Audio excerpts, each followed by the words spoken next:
السلام عليكم ورحمة الله وبركاته. النهاردة هنعمل مع بعضينا صينية جلاش باللحمة المفرومة، سهلة ولذيذة وسريعة وجميلة جدا، ومش هتاخد منك ولا وقت ولا مجهود، حاجة كده منقذة.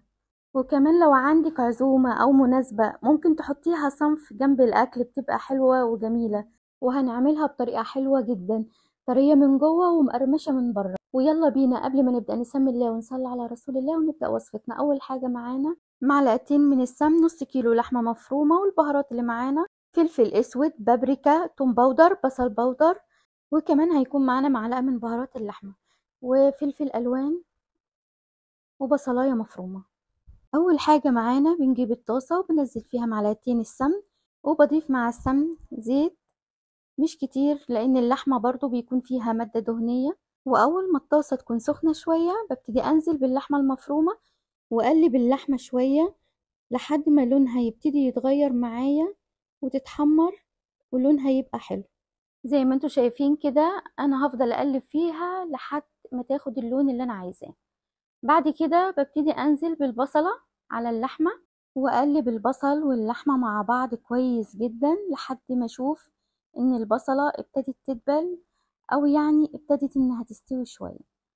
الخطوة اللي بعد كده هنجيب البهارات الجميلة دي ونحطها كلها مع بعضيها مع اللحمة، ونبتدي برضو نقلب اللحمة مع البهارات كويس جدا زي ما انتوا شايفين لحد ما احس خلاص ان البهارات واللحمة اختلطوا ببعض كويس جدا. وكمان بنحط معلقة من الصلصة. الصلصة بقى بتخلي لي لون اللحمة جميل جدا، وتحس كده ان هو مش بهتان يعني كده وجميل.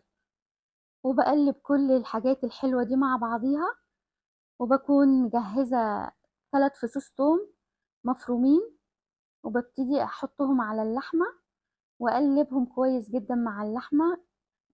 يعني ريحة اللحمة مش قادرة اوصف لكم جميلة جدا، شايفين يعني ريحتها رهيبة ما شاء الله.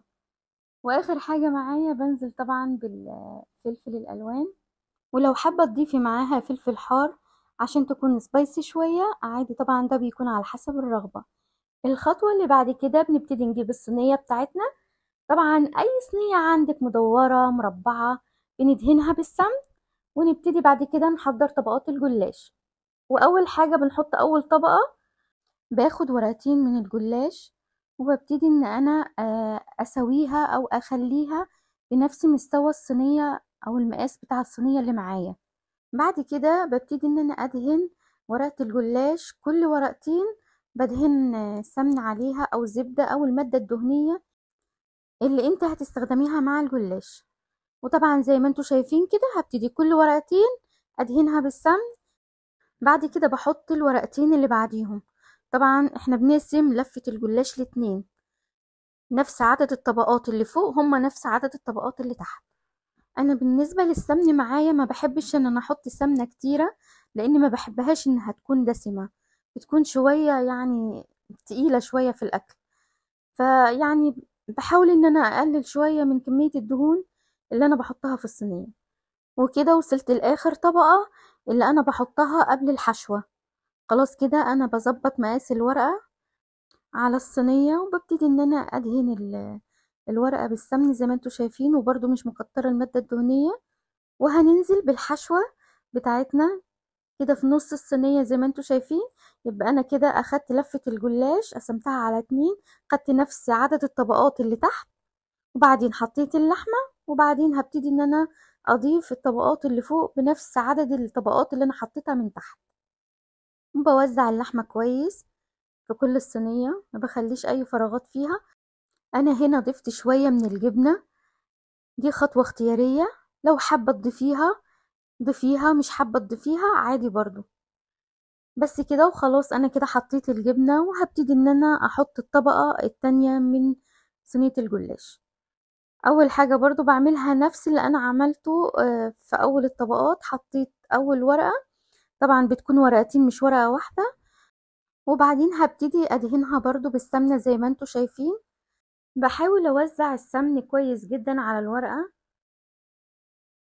وفي نفس الوقت ما يكونش السمن كتير عشان ما تكونش دسمة علينا.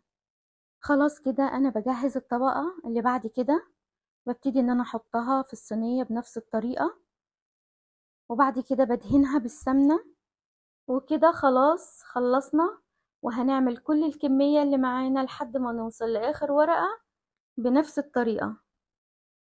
وكده خلاص وصلنا لاخر ورقة، وهبتدي ان انا برضو اخر ورقة من فوق ادهنها بالسمن زي ما انتوا شايفين، برضو بكميات بسيطة مش كتيرة، بس بحاول ان انا اوزع السمنة عليها كلها. وكده خلاص وزعنا السمنة على وش الصينية. الخطوة اللي بعد كده ان احنا هنبتدي نقطع الجلاش مربعات. وبعد ما ننتهي من تقطيع الجلاش، بعد كده هندخل الصينية في الفرن. طب ازاي واحنا متعودين نحط التشريبة الاول وبعدين بنحطها في الفرن؟ المرة دي جربي الطريقة دي. انا دخلتها الفرن قبل ما اعمل لها التشريبة، او قبل ما احط لها التشريبة. هندخلها بس من 7 ل 8 دقايق في الفرن، تاخد اللون الذهبي من الجناب، بس ما تستويش تماما. يعني احنا مش هنسويها، احنا بس هنديها لون بسيط جدا من الجناب. الخطوة اللي بعد كده هنعمل التشريبة بتاعة الجلاش. هنكون محضرين كوباية لبن، بيضة واحدة، وكمان هنضيف رشة من الفلفل الاسود، ونص معلقة من البيكنج باودر، ونقلبهم كويس جدا جدا مع بعض. واخر حاجة بنضيفها في التشريبة رشة من الملح، وبرضو بنقلب تاني، بنرجع نقلب تاني كويس جدا جدا زي ما انتوا شايفين.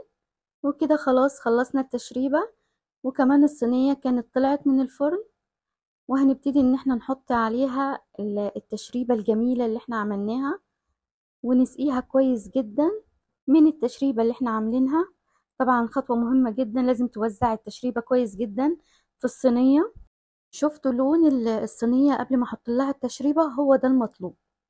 وكده رجعت حطيتها مرة تاني في الفرن. شايفين شكلها عامل ازاي؟ بسم الله ما شاء الله، يعني مرتفعة وجميلة كده. وكل ده بسبب نص المعلقة اللي احنا حطيناها بتاعة البيكنج باودر. طبعا الوصفة حلوة وجميلة، وشايفين شكلها الصينية تفتح النفس. بسم الله ما شاء الله. طيب يا بنات، احنا خليناها في الفرن حوالي 15 دقيقة، تمام.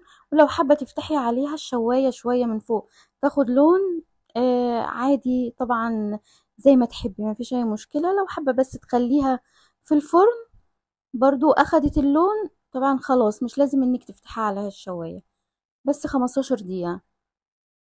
ورجعت مرة كمان اعيد على التقطيعة اللي احنا قطعناها قبل ما ندخلها الفرن، علشان تكون اسهل معايا واحنا بنطلعها من الصينية. شايفين شكلها يا بنات طالعة ازاي بسهولة، مش لازقة في الصينية من تحت، وكمان مورقة وجميلة، وتحس كده اللي هو ايه، يعني مقرمشة من تحت ومن فوق، وطرية من النص، ولذيذة وجميلة وسهلة التحضير. شايفين شكل المربع طالع ازاي جميل كده ومقرمش كده ومورق. انا مش قادرة اوصف لكم طعمتها عاملة ازاي. ان شاء الله تجربوها وتعملوها بنفس الطريقة اللي عملتها دي، واكيد هتطلع ألذ واطعم بكتير لما تعملوها بايديكم. جربوها ان شاء الله تعجبكم. وانتوا شايفين ازاي الطريقة طالعة جميلة وحلوة ومش معجنة. طبعا زي ما انا قلت لكم مقرمشة من فوق ومن تحت، وطرية وجميلة ولذيذة في النص، حلوة جدا. يلا ما تنسوش اعملوا لايك. والله يا جماعة اللايك ده مهم جدا، بيخلي الفيديو يوصل لناس كتير. وخلاص بقى انا حطيتها في الطبق، وهبتدي كده ان انا ادوقها. شايفين شكلها يا جماعة؟ شايفين لون اللحمة لما حطينا معلقة الصلصة؟ وانا كده ببتدي ادوقها، جميلة جدا. وخلاص كده الفيديو بتاعنا خلص والوصفة خلصت، ويا رب يكون الفيديو عجبكم. وما تنسوش تعملوا لايك وشير واشتراك، واشوفكم على خير. السلام عليكم.